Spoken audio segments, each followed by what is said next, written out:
agradecer a Datagro pelo convite. A Abramilho, ela é fundadora, uma das entidades fundadoras aqui do GAF.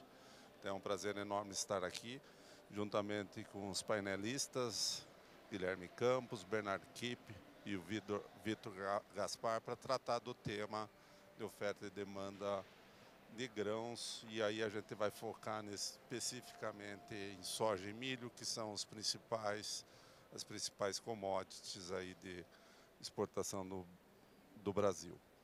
E eu quero me apresentar rapidinho. Na sequência eu vou passar a palavra para os demais painelistas também fazerem uma pequena apresentação das suas atividades. Eu sou agricultor no Paraná, na cidade de Castro.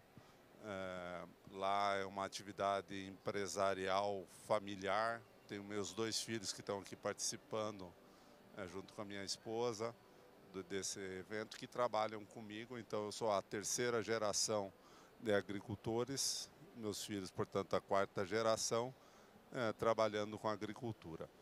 E também sou presidente da Câmara Setorial de Equipamentos para Armazenagem da ABIMAC. O Guilherme poderia fazer a sua apresentação rapidinho, Guilherme? Vamos lá. Então, boa tarde a todos. É uma satisfação muito grande estar aqui pelo MAPA, representando o nosso ministro Carlos Fávaro, junto com o Paulo, o Bernardo, o Vitor. Sobre o assunto que a grande maioria aqui já tem conhecimento farto, conhecimento muito robusto, e no que tange a nossa Secretaria de Política Agrícola, nós temos aí que tomar conta só de 2 coisas dentro do Plano Safra, dentro do Ministério da Agricultura: o Plano Safra e o Seguro Rural. Isso demonstra a importância que se tem que ter com o dinheiro e com a gestão dos riscos, que é tudo muito do básico do que a gente tem que ter em qualquer empresa e no agro, que é esse sucesso do Brasil. Bernardo. Sim, Paulo. Obrigado a todos aqui. Obrigado a alguns ainda estarem aqui, não terem ido embora, especialmente ao Sérgio e ao Chiquinho, que estão aí, firmes e fortes. Pessoal, eu vou falar rapidinho. A minha família veio em 1844 para o Brasil por causa do café. A gente teve vários problemas pelo fato de ser alemão, fomos desapropriados, mas a gente sempre começou de novo e nunca desistimos do Brasil. Hoje as nossas propriedades agrícolas, eu sou a 2ª geração nesse caso, assumi do meu pai. Meus filhos estão se preparando ainda, não tenho a sorte do Paulo de já estarem comigo trabalhando. E estamos firmes e fortes aqui. Depois eu vou falar um pouco da Mais Aldo, como ela ajuda a abrir mercado junto com o pessoal do MAPA. Obrigado. Vai lá, Vitor. Boa. Bom, obrigado, pessoal. Primeiramente, gostaria de agradecer a Datagro, a família Datagro, o Guilherme, o pessoal e o pessoal da XP, também pela organização do evento. Agradecer também os meus colegas de painel, aí, relevâncias no setor, com conhecimento muito amplo. Sou de família de produtor rural, também de Campo Grande, Mato Grosso do Sul. Então, um pouquinho diferente o perfil do mercado financeiro, né, que normalmente não tem muito acesso às informações, à botina no barro, né, como a gente diz. Então, hoje eu sou responsável pela criação da plataforma offshore, fora do Brasil, para commodities não só agrícolas, mas de metais, de petróleo e derivados, fertilizantes, que a gente opera derivativos, né, produtos financeiros com o cunho de gerenciamento de risco para toda a cadeia. Acho que esse painel vai ser bastante interessante. A Datagro sempre muito cuidadosa em colocar diversas engrenagens diferentes da cadeia, né, indo nas associações, no governo, no mercado financeiro. Com certeza vai ser uma conversa bastante rica aí. Então, para fazer esse pano de fundo, eu trouxe algumas imagens aqui para compartilhar com todos sobre esse retrospecto, né, da que é a agricultura brasileira de grãos e como ela tem se desenvolvido aí nos últimos anos. Então, se a gente pegar lá da época da fundação da Embrapa, da abertura dos cerrados, o Brasil produzia, aí como está no gráfico, deixa eu ver se... Agora, finalmente, todo mundo pode ver.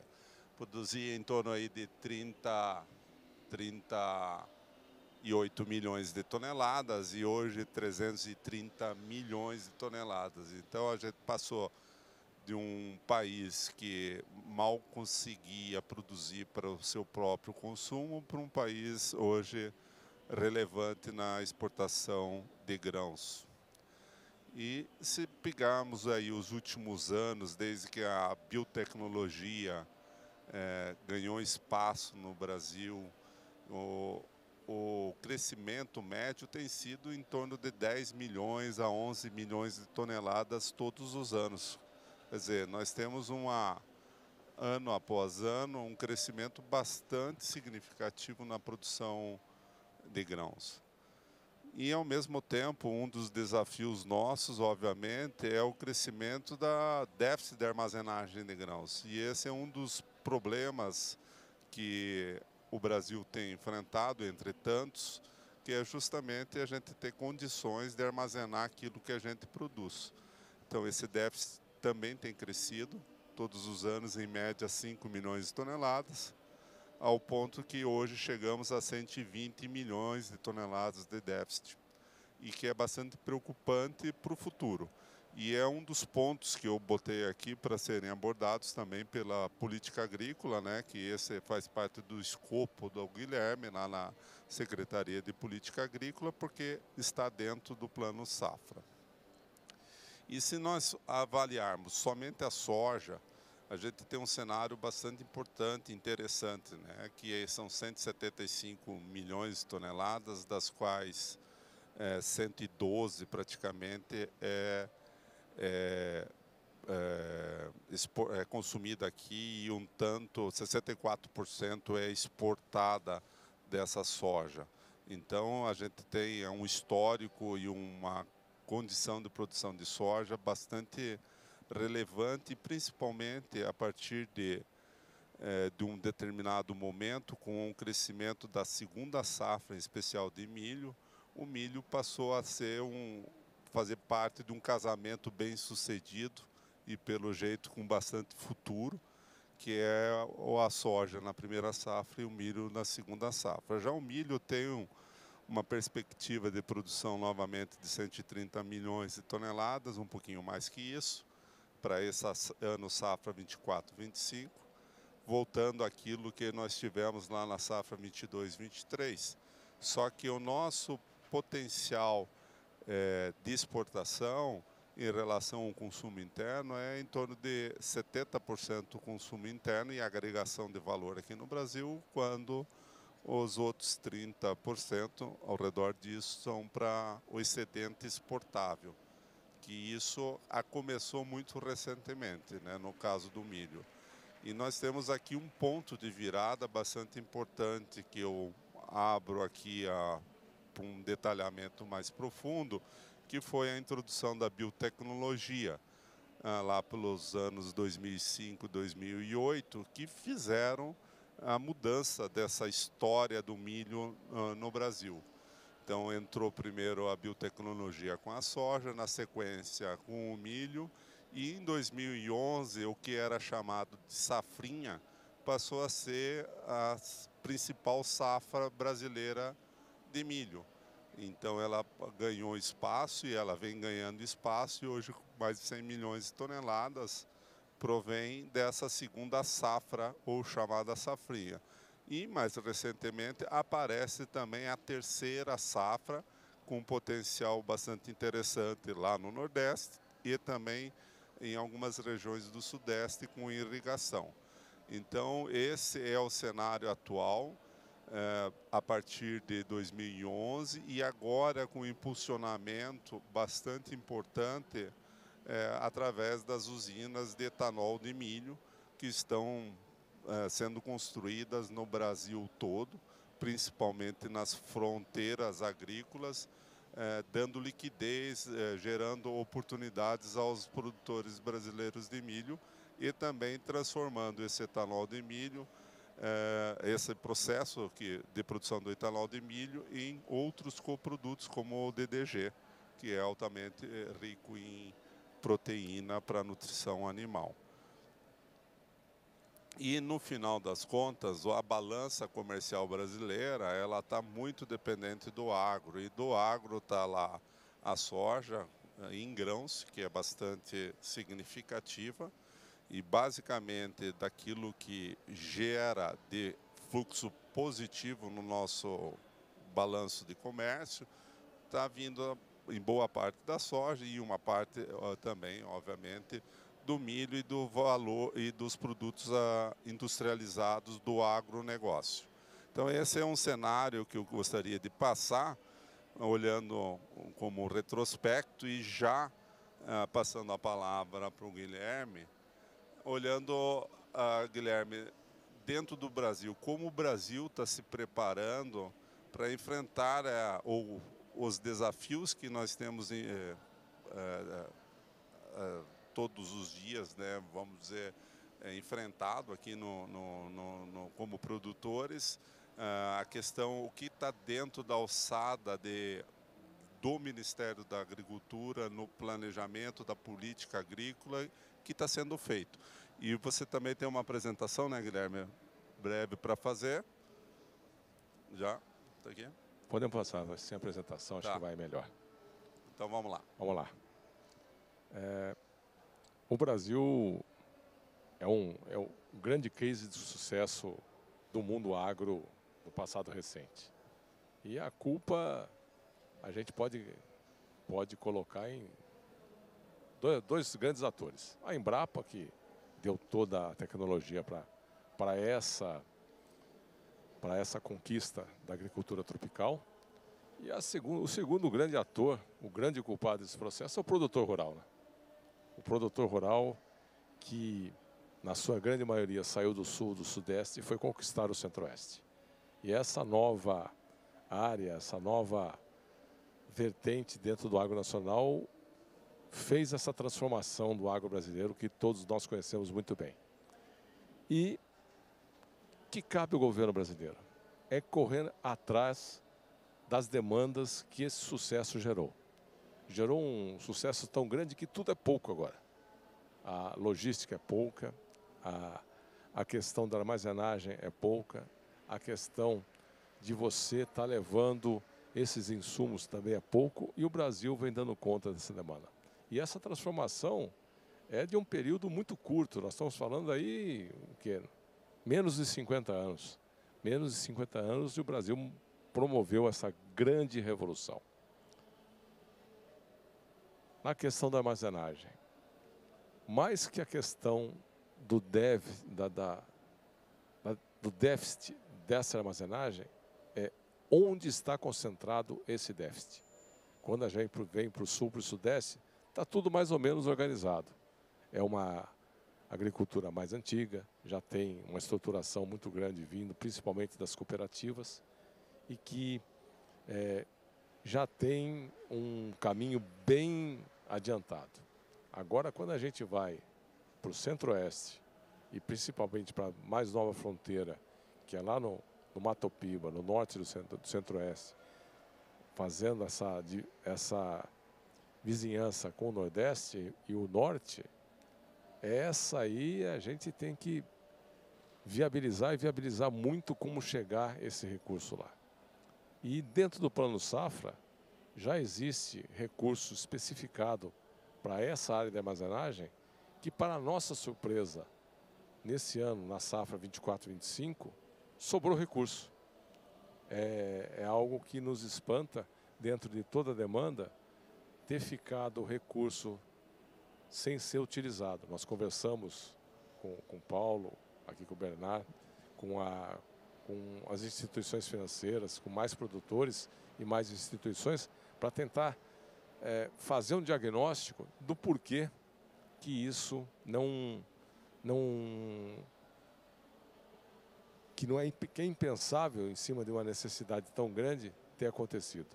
E estamos tabulando aí para fazer uma apresentação dentro do novo Plano Safra, que será do conhecimento de todos, como todo ano, no final do mês de junho, para minimizar essa falha. Eu não me conformo. Acho que a gente tem que ser muito ruim de serviço para não conseguir fazer andar com recursos subvencionados, fazer andar essa política de aumentar a armazenagem no país, nessas áreas tão deficitárias, principalmente da porteira para dentro. É uma das necessidades mais prementes que nós temos para o nosso Plano Safra. Obrigado, Guilherme. Nós logo vamos fazer a segunda rodada e destacar outros desafios aí que o governo, através do Ministério da Agricultura, tem trabalhado além do Plano Safra e da armazenagem. O Bernard é presidente da Maisol, que é a Aliança Internacional do Milho.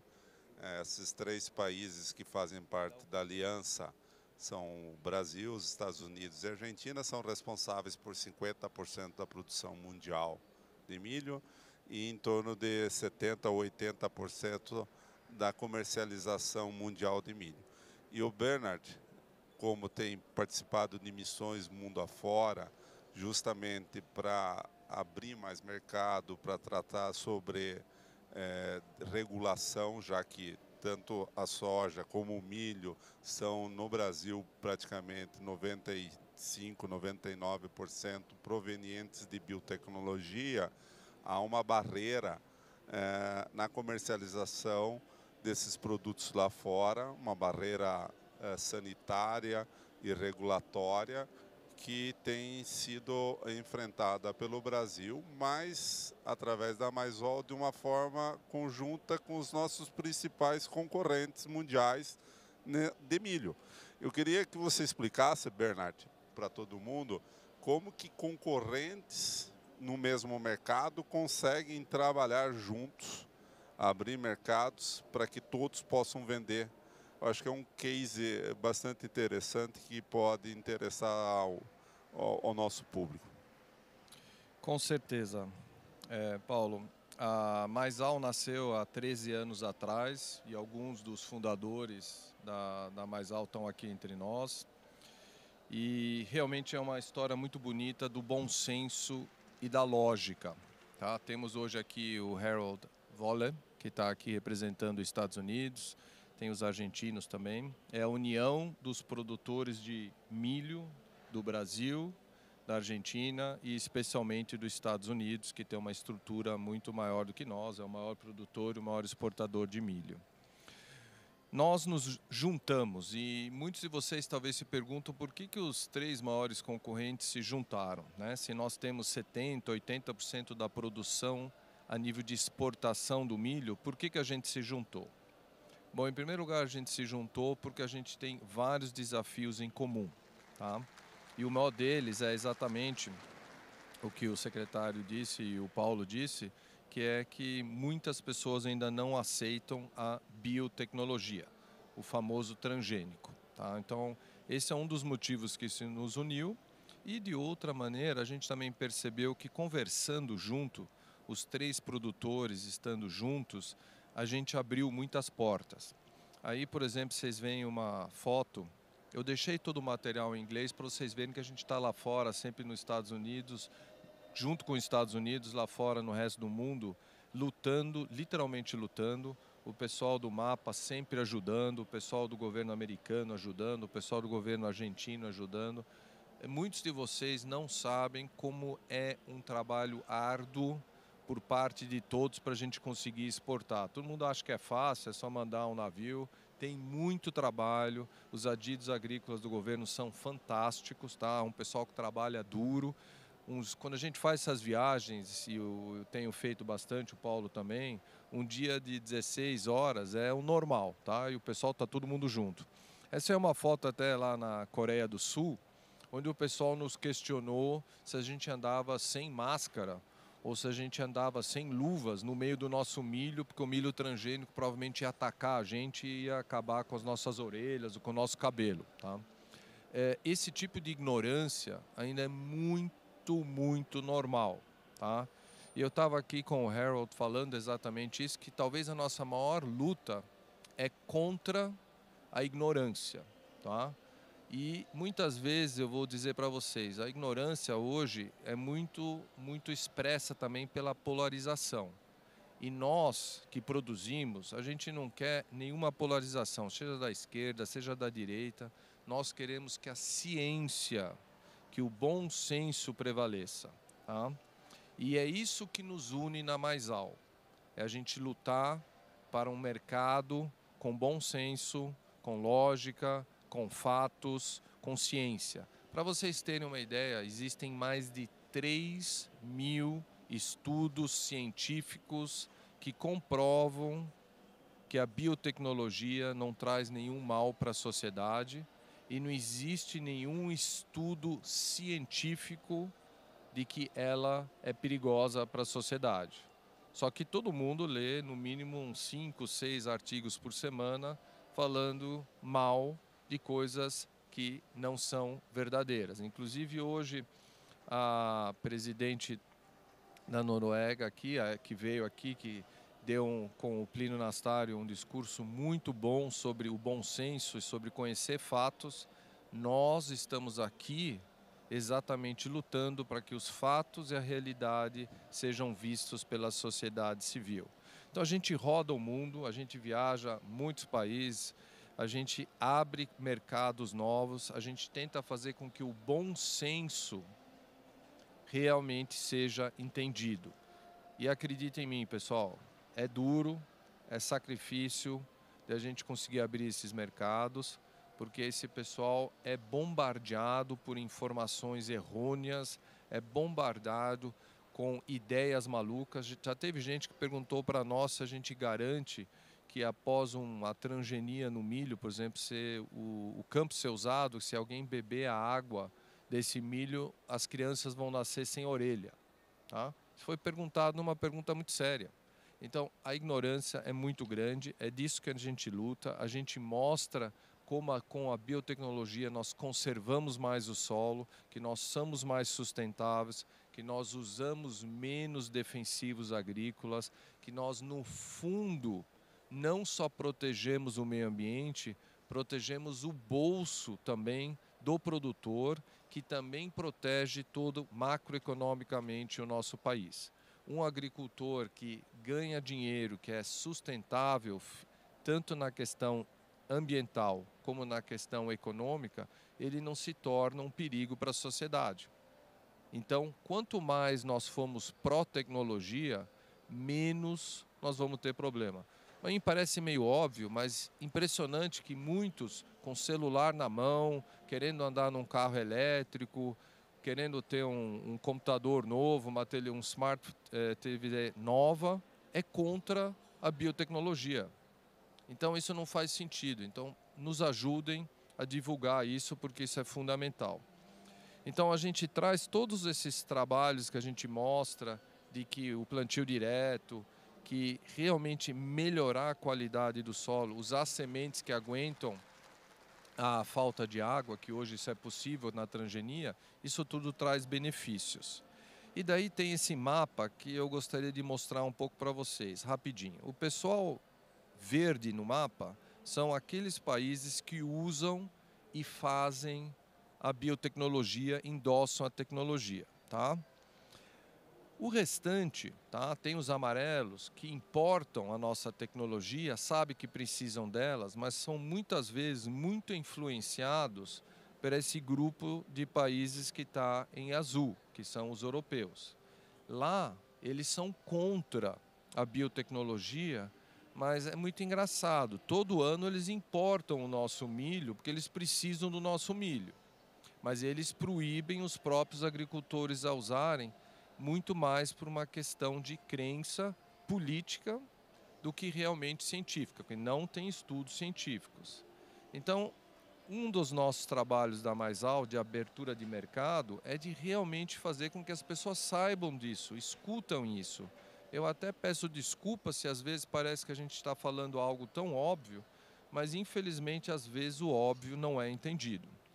E nós temos agora um desafio novo, que é a edição genética. Tá? Eu não vou explicar o que ela é no detalhe, mas a edição genética é mais um avanço de tecnologia muito importante para nós no agro, para a gente produzir mais com menos. Especialmente com a questão das mudanças climáticas, nós precisamos usar tecnologia para produzir mais com menos. E, novamente, nós temos muitos países que dificultam. Apesar que, nesse caso, parece que os europeus estão um pouco mais sensatos, não aprovaram, mas os departamentos técnicos já falaram que é importante aprovar. Então, esse é o nosso trabalho, tá? A gente tem mais de 29 anos de transgenia, tá? De biotecnologia, e eu mostro em cima um agricultor sem e embaixo um agricultor com. E nossa pujança do agronegócio brasileiro está diretamente ligada à biotecnologia. E para nossa expansão, para a gente conseguir evoluir, alimentar mais pessoas, a gente precisa do apoio da sociedade para a biotecnologia. Muito obrigado, Paulo. Bernardo, obrigado. Então a gente tem, Vitor, um agricultor que ele é muito aderente à tecnologia, à biotecnologia. Você vê o maquinário agrícola hoje com IA, com automação, com piloto automático. Então, uma adesão bastante forte sobre essa tecnologia. A pergunta é, esse mesmo produtor que tem essa cultura em assimilar esse tipo de tecnologia, ele também tem hoje, na sua visão, a cultura de gestão de risco? Como que ele faz para se preparar, para se precaver no mercado que é bastante oscilante, né, do dia a dia? Você vê que já há uma adesão ou ainda não sobre essa gestão de riscos do agricultor brasileiro? Perfeito. Obrigado pela palavra, Paulo. Realmente é uma provocação muito importante, porque é aquele... Acho que todo mundo já ouviu aquela frase, né? O produtor ele é muito bom da porteira para dentro, mas da porteira para fora ele pode acabar não tendo um gerenciamento de risco e correndo riscos que ele nem sabe que está correndo, né? Eu comecei falando aqui das diferentes engrenagens do setor, né? O governo, que é a grande bússola dos participantes, as associações, enfim, Abramilho, Maisal, que tem um papel extremamente fundamental na abertura de mercado, fomento de tecnologia, e você tem o mercado financeiro, né? Vamos colocar aqui, que por um lado tem a questão de crédito, que talvez nem seja uma engrenagem, seja aquele óleo que faz todas as engrenagens funcionarem bem, ou a pá de cal, quando falta. E, por outro lado, o mercado financeiro tem uma função importante, que é o gerenciamento de risco. E que eu tive a oportunidade, no Banco XP, de fazer esse estudo e ver que é uma carência absurda dos players de commodities do Brasil. Apesar da gente ser o primeiro na produção de café, de açúcar, grãos extremamente, né, sem primeiro, segundo, ali, soja e milho, o setor como um todo carece de muita educação e ferramentas para gerenciar esse risco de forma que faça sentido. E sendo dessa engrenagem, acho que eu acabo pegando um pouco da ingrata missão de falar. Acho que tem muita gente esperando, né, para saber, o preço do milho vai subir, vai cair. Nós somos produtores, a gente quer saber também. Exato. Eu, correndo o risco aí de decepcionar o pessoal, eu gostaria de chamar a atenção, antes, obviamente, da nossa visão, de mostrar um pouco como que a gente, né, lá nas mesas de derivativos, e aí eu falo tanto da parte de bancos, mas também dos especuladores, que é uma palavra ruim, mas que tem um papel também fundamental no mercado para dar liquidez para que a produção, para que os players comerciais que fazem o físico se posicionarem no banco, no mercado. E eu queria mostrar para vocês, até ficou um pequeno aqui, mas a quantidade de variáveis que possam, que normalmente impactam no preço e na expectativa de preço, né? O preço que a gente vê hoje no mercado futuro, ele nada mais é do que a expectativa de compradores e vendedores para um preço justo no futuro. E por que eu coloquei tudo isso? Porque hoje, além dos dados fundamentalistas, né? Então a gente pega aqui oferta e demanda, tá, todo mundo sempre tem que olhar a quantidade de área plantada, produção total, farm selling, se já foi vendido, se não foi, condição de safra, temperatura, estoque de passagem. Na parte da demanda, a gente olha não só o preço do mercado spot, o que está girando no disponível ali, mas line-ups de navio, problemas possíveis logístico, a margem dos compradores, né, o crush margin, a margem da avicultura, a China está comprando, não está, tem região sancionada, não tem.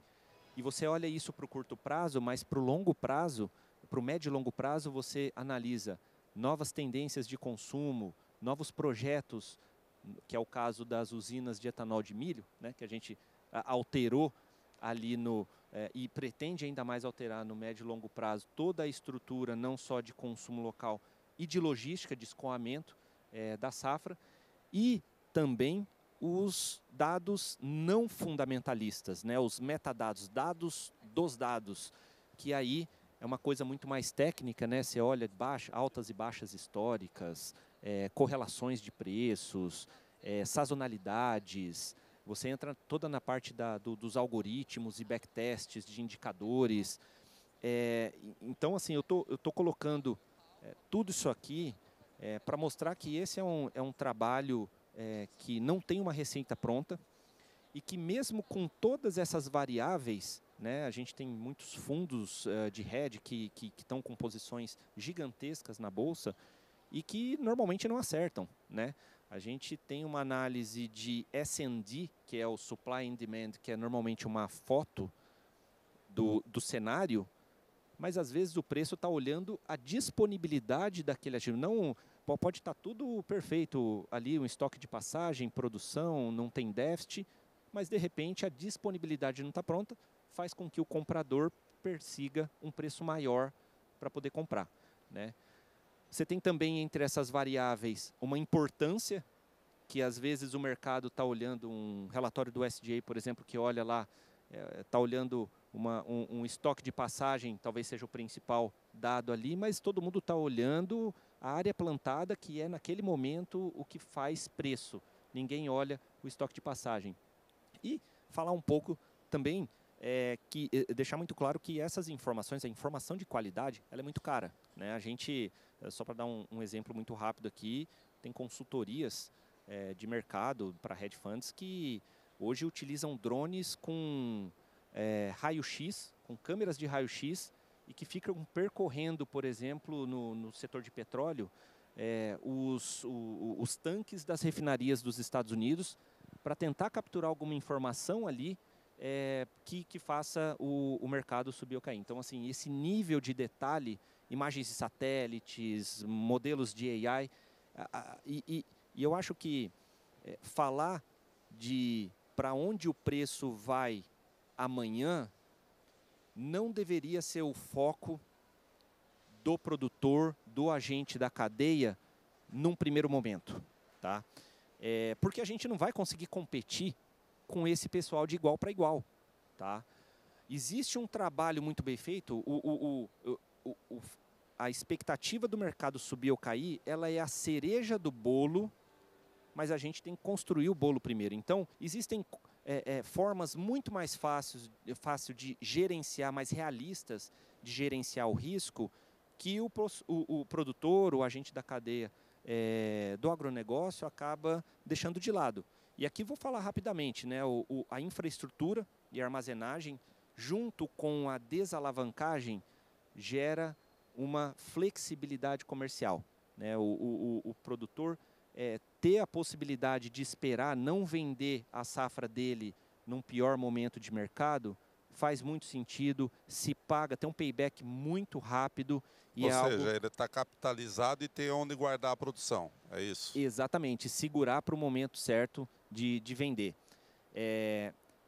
A importância dos dados, aí questão de sensores, de ter toda a parte agrícola da fazenda muito bem dimensionada, porque o grande foco do produtor deve ser a margem de lucro, tá? E não a produção, maior produção, enfim. Esse é um ponto muito importante que foi no início da guerra da Ucrânia e da Rússia. A gente viu os fertilizantes subirem, triplicarem de preço, e o produtor de soja, o produtor de milho sempre está olhando, não, eu tenho que fazer, os que fazem hedge, eu tenho que fazer hedge de milho, eu tenho que fazer hedge de soja, mas nunca pensou que ele pode fazer uma trava do input dele, do que ele compra, para garantir essa margem de lucro. Então, é um produto disponível no mercado e que a gente consegue fazer lá no banco e que pouca gente sabe que pode ser feito. Um outro ponto importante também é a capacitação e o entendimento da formação de preços no agronegócio. E por que eu acho isso extremamente importante? Principalmente num cenário que a gente está hoje, de guerra tarifária, de disrupção de alguns fluxos globais já bem estabelecidos. Você tem uma oportunidade no Brasil muito interessante, que é a melhora do basis, né? O Brasil pode sair vitorioso, é óbvio, não dá para cravar isso porque tem muita água para rolar, mas uma eventual contínuo ou acerramento dessa guerra faz com que a soja brasileira, o produto brasileiro, fique muito mais interessante para o chinês comprar do que nos Estados Unidos. Isso afeta Chicago, por exemplo? Não muito. O que vai afetar vai ser que o basis do Brasil vai começar a se fortalecer muito mais. E o entendimento dessa dinâmica de que o preço do milho, da soja, é Chicago vezes o dólar, menos ou mais o prêmio, e como que isso funciona, é extremamente importante hoje e se engana quem acha que nós estamos falando aqui só do produtor e do trader. Hoje em dia, todos os negócios da cadeia precisam entender isso, porque o mercado brasileiro, o agronegócio, ele é muito dinâmico.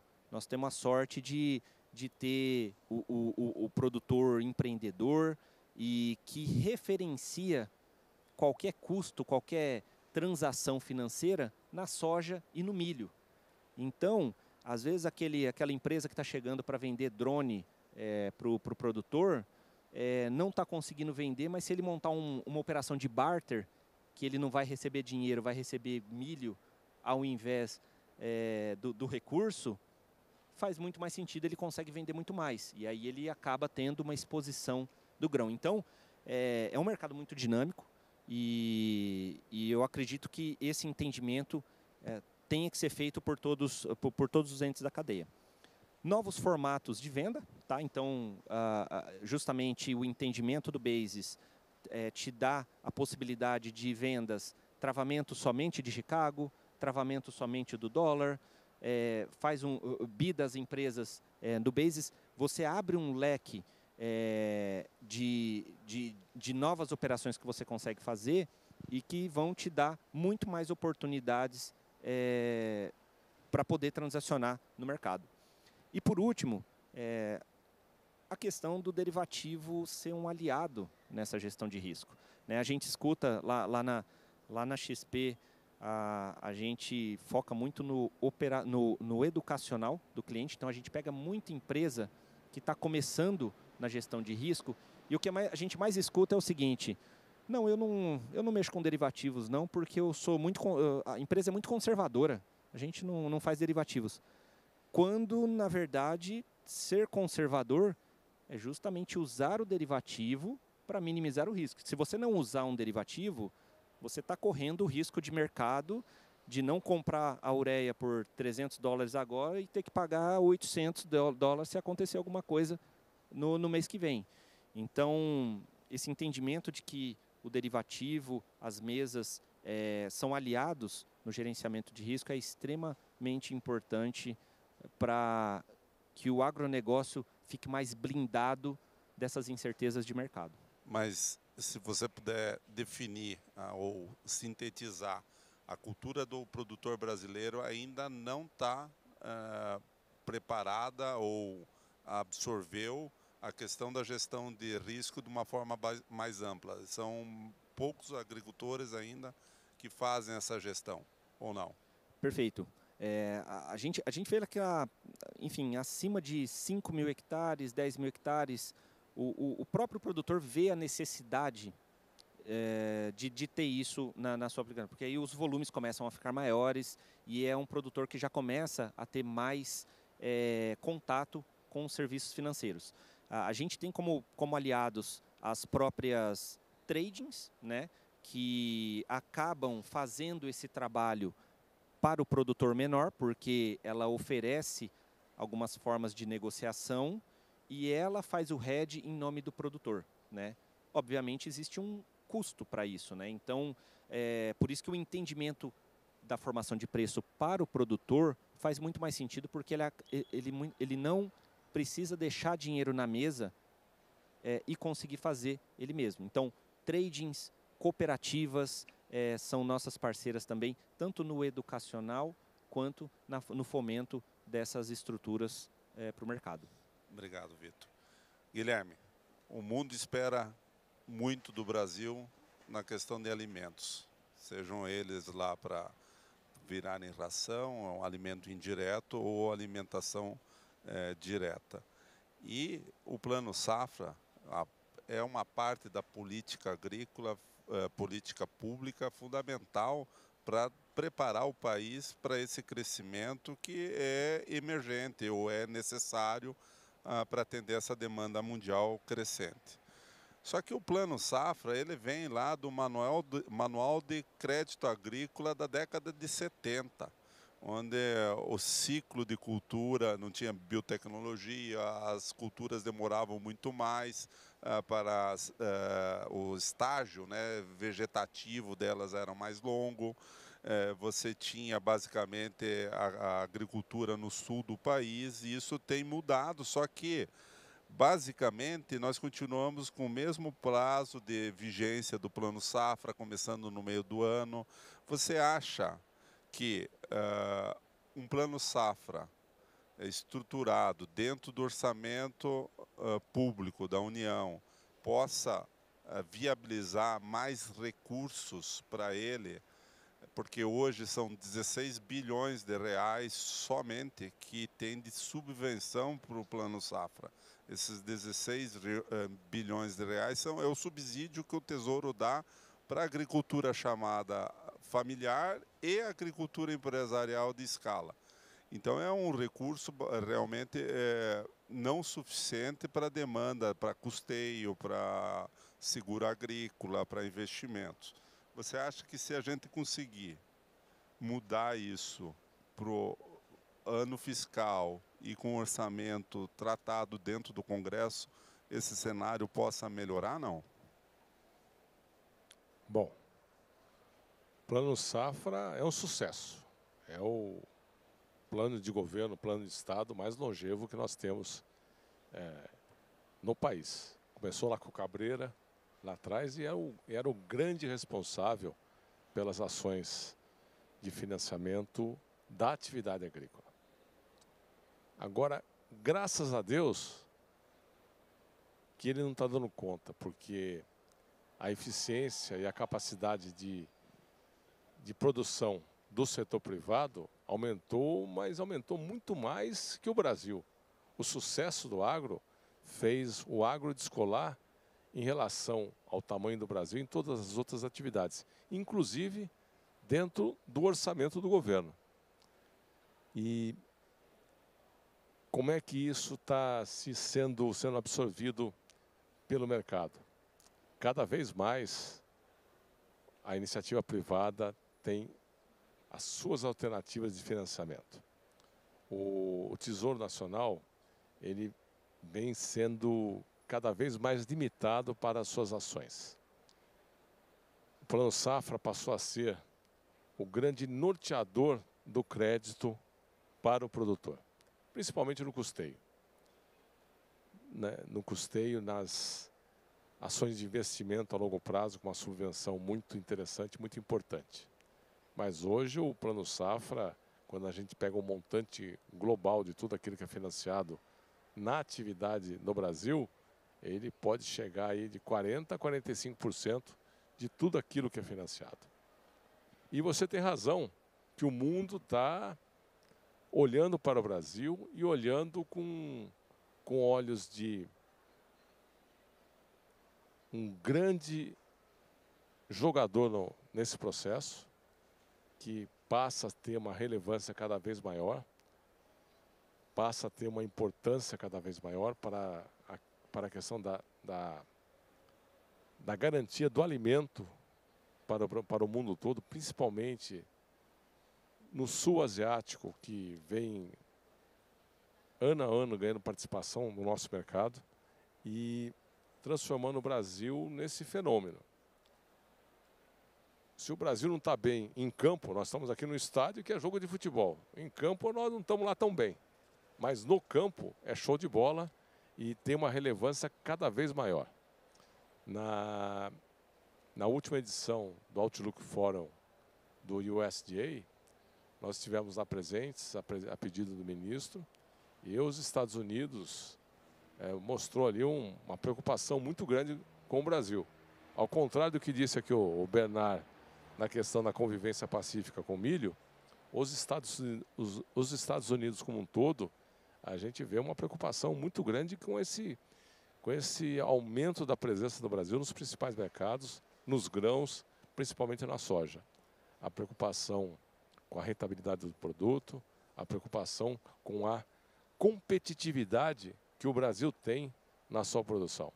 Essa possibilidade que nós temos de ter uma segunda safra, e agora em alguns locais para a terceira safra, é algo que dá para o Brasil uma condição de ser competitivo e competitivo para valer. E com custos cada vez mais interessantes. O Brasil entra para valer. O Plano Safra dá uma sustentação para tudo isso, mas ele sozinho não é mais suficiente para dar conta de tudo que tem. E ao contrário do que tem nos Estados Unidos, a subvenção principal dada pelo governo brasileiro, aqui é para o financiamento. Diferente do que acontece nos Estados Unidos, que a principal subvenção vai para o seguro. É um movimento que nós temos que estar pensando em fazer para poder balancear a questão da segurança para quem está na sua atividade, exposto a risco, exposto ao clima, versus a capacidade que nós temos de estar financiando somente a produção. Tem que pensar muito na questão do seguro. E na questão do ano civil ou no ano do Plano Safra, essa é uma discussão que tem apaixonados dos dois lados.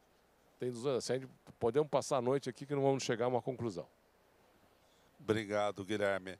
O Bernard, teve uma missão da Maisol para a União Europeia. Eu participei, na época eu era presidente da Maisol, no teu lugar, e o mesmo posto que se ocupa hoje.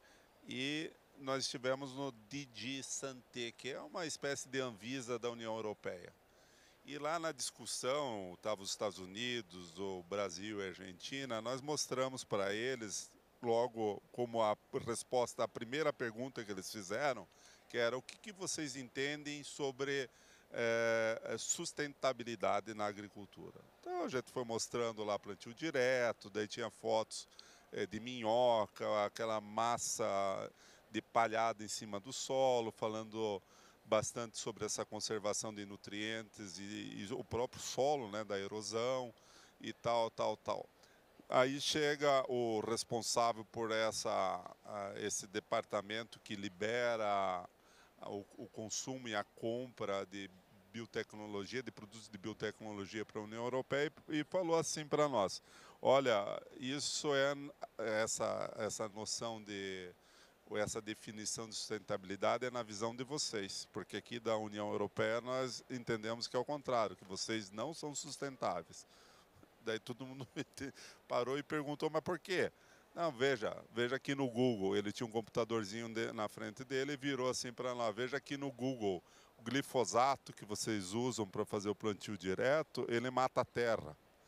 E aí foi aquela discussão, mas como mata a terra se você acabou de ver que tinha minhoca, acabou de mostrar toda essa biota, né, do solo fantástica. E aí a pergunta que fica para você, Bernard, é se nós como produtores já temos uma forma adequada para discutir com, não mais da base da ciência, mas com praticamente religiosos fanáticos que têm uma visão distorcida, impõem um ponto de vista radical e impõem inclusive para países que mal conseguem se sustentar em termos de alimentos, que é o caso da África, e qual é a forma de a gente se comunicar com essas pessoas? Sim, Paulo. Em parte nós estamos aqui por isso, graças ao Plínio que está sentado aí, que está nos ajudando. Sem dúvida, fica muito claro que nós, agricultores, falamos muito em ciência, junto com a Embrapa, com as universidades, e a gente precisa encontrar palavras mais simples para o dia a dia, para o povo. A gente precisa, de certa maneira, se comunicar, mas eu acho que sempre com fatos, não vamos entrar em teorias assim nebulosas, mas sem dúvidas uma conversa mais simples, trazer palavras que a sociedade civil entende. Nós estamos fazendo isso, nós da Maisal, da Abramilho, os Corn Growers Association nos Estados Unidos, a Maisar na Argentina, junto com a CropLife, né, que também tem sido ajudada, inclusive participa muito aqui. Nós estamos constantemente trazendo agora pessoas das cidades para visitar. Inclusive, semana que vem eu vou ter um grupo de juízes e promotores públicos visitando a minha propriedade para conhecer o fato, para saber como é que as coisas funcionam, como a gente faz a preservação, como a gente cuida do solo. Não é uma luta fácil, tá? Eu acho que hoje o destaque hoje foi a ex-presidente da Noruega que esteve aqui e argumentou, e o Plínio apertou ela de uma maneira muito educada para ver se ela se posicionava. E se vocês escutaram, ela viu que ela falou muito, ainda bem que existem ONGs que estão educando jovens, tá? E eu concordo, tem muita ONG boa. E nós precisamos também educar os jovens do que nós fazemos no campo é sustentável. Tá? Pode ser ainda mais sustentável? Nós sempre vamos evoluir, nós nunca vamos deixar de evoluir. Mas a gente com certeza não podemos ficar quietos, falar que estamos fazendo coisas erradas, porque a grande maioria dos agricultores brasileiros são pessoas do bem, que cuidam do solo, alimentam o mundo e não tem motivo nenhum de ter vergonha. Muito pelo contrário, a gente tem que ter orgulho do que faz. E nós aqui, os agricultores que estão aqui presentes, parabéns, porque a gente está fazendo o bem.